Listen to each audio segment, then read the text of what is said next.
विश्व की अगर उत्पत्ति की बात करें, ओके, तो विश्व की उत्पत्ति दैट मीन विश्व कैसे हमारे नेचर में आया, ओके, विश्व कैसे यूनिवर्स में आया। तो अकॉर्डिंग टू श्रीमद् भागवत अनुसार, ओके, यहाँ पे वो क्या बोलते हैं कि आप तो जानते भी रहोगे स्टोरी, ओके। तो ड्यूरिंग द अमृत मंथन, ओके, जहाँ पे जब समुद्र मंथन हो रहा था, हमारे देवता और जो राक्षस लोग थे, ओके, उनके बीच में जब मंथन होता है, समुद्र मंथन जब होता है, तो वो क्यों करते हैं, वो मंथन, दैट पर्टिकुलर मंथन अमृत को गेन करने के लिए रहता है। लेकिन श्रीमद् भागवत के अनुसार क्या होता है, वहाँ पे बिफोर द मंथन के पहले वहाँ पे एक विष आता है, ओके।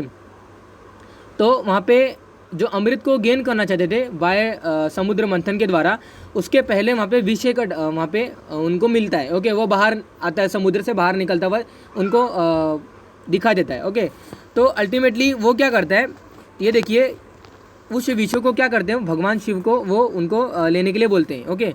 तो उस विषय को वो क्यों फेंकने नहीं बोलते थे, क्योंकि अगर वो फेंक दिया तो उससे विषाक्त लक्षण डेवलप हो जाते हैं, ओके। और अल्टीमेटली जितने भी देवता थे, ओके, और जितने भी वहाँ पे राक्षस वगैरह थे, उनमें क्या होता है, विषाक्त लक्षण डेवलप हो जाने के बाद क्या होता है, डायरिया वगैरह ऐसे भी हो सकते थे। तो इसीलिए जो भी वहाँ पे दानव, जो भी राक्षस वगैरह थे, ओके, जो भी वहाँ पे जो देवता वगैरह थे, ओके, उन्होंने उस विष का जो पान करने के लिए हमारे भगवान शिव को बोला, ओके। भगवान शिव ऑलरेडी जो विषय द्रव्य होते हैं उनका वो पान करते हैं, ओके, धतूर, भांग वगैरह जो भी कुछ रहते हैं उनका वो पान करते हैं एज यूजुअली। तो भगवान शिव को कोई वहाँ पे विषाक्त लक्षण नहीं हो सकता था, इसीलिए जो ड्यूरिंग समुद्र मंथन जो पहले आया, अमृत के आने के पहले जो आया, उसको अगर फेंक देते थे वो, तो विषाक्त लक्षण पूरे वहाँ पे हो सकते थे, ओके। तो दैट्स वाई उनको पीने के लिए भगवान शिव को बोला गया, ओके, और वो उन्होंने ड्रिंक किया। लेकिन during the drinking of that particular visha, okay, by Bhagwan Shiv, okay, तो बाय लॉर्ड शिवा, वहाँ पे होता है कि ड्रॉप ऑफ जो विष होता है वो जो हमारे लैंड के ऊपर वो ड्रॉप हो जाता है, ओके। तो अल्टीमेटली ड्रॉप हो जाने के बाद जो वहाँ पे वनस्पति या फिर जो प्राणी जो वहाँ पे डेवलप हुए, जो प्रोड्यूस हुए, तो वो उसके संसर्ग में, ये वो उसके क्या होते हैं, उसके संपर्क में आ जाते हैं। और अल्टीमेटली वहाँ पे जो जांगम विष और जो हमारा स्थावर विष होता है, दो टाइप का जो हमारे विष होते हैं वो वहाँ पे प्रोड्यूस होते हैं। तो वनस्पतिक विष और प्राणीय विष वो ग्रहण कर लेते हैं और अल्टीमेटली स्थावर विष और जांगम विष की उत्पत्ति होती है। आचार्य चरक का क्या मत था, ओके, आचार्य चरक क्या बोलते हैं,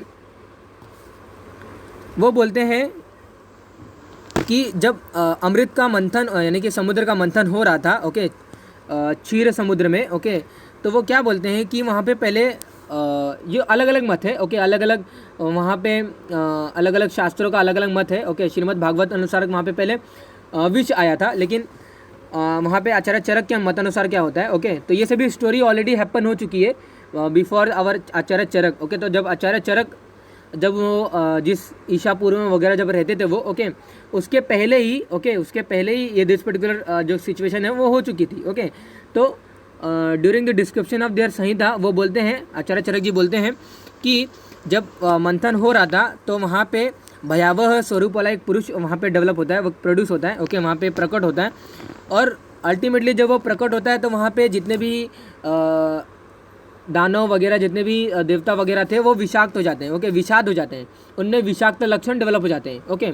और इनके लक्षणों को डेवलप हो जाता है तो ब्रह्मा जी वगैरह जो थे, ओके, यूनिवर्स के जो रचयिता वगैरह जो थे, ओके, उनको वो जब देखते हैं तो वो क्या बोलते हैं, तो विश्व पुरुष को वो देखकर सभी प्राणी व्याकुल हो जाते थे। और अल्टीमेटली जांगम और स्थावर दो योनियों में यानी कि दो सोर्स में उन्होंने इसको डिवाइड कर दिया। उस पर्टिकुलर जो पर्सन था, जो पुरुष था, ओके, विश्व पुरुष था, उसको उन्होंने दो भागों में डिवाइड कर दिया, स्थावर और जो जांगम, दो योनियों में उन्होंने डिवाइड कर दिया। तो स्थावर और जांगम ये योनि क्या है, और योनि दैट मीन सोर्स, ओके। तो स्थावर विश्व के सोर्स और जांगम विश्व के जो सोर्स होते हैं उनको हम क्या बोलते हैं, स्थावर और जांगम योनि बोलते हैं। तो इनके दो सोर्स में डिवाइड कर देना, ओके, इनको हम क्या बोलते हैं, जांगम और स्थावर योनि बोलते हैं। तो उस पर्टिकुलर विश्व पुरुष को ब्रह्मा जी ने दो भागों में डिवाइड कर दिया, जो कि जिसे हम क्या बोलते हैं, जांगम और स्थावर योनि बोलते हैं, ओके। तो ये सभी टर्मिनोलॉजी हम इसी क्लास में डिस्कस करेंगे, ओके। आचार्य शुश्रु जी क्या बोलते हैं कि जब आदिकाल में ब्रह्मा जी रचयिता वगैरह थे, ओके, तो कैटब नाम का एक दैत्य आया था, ओके। तो अल्टीमेटली वहाँ पे वो पूरे अपना क्रोध वगैरह वो डेवलप कर रहा था, ओके।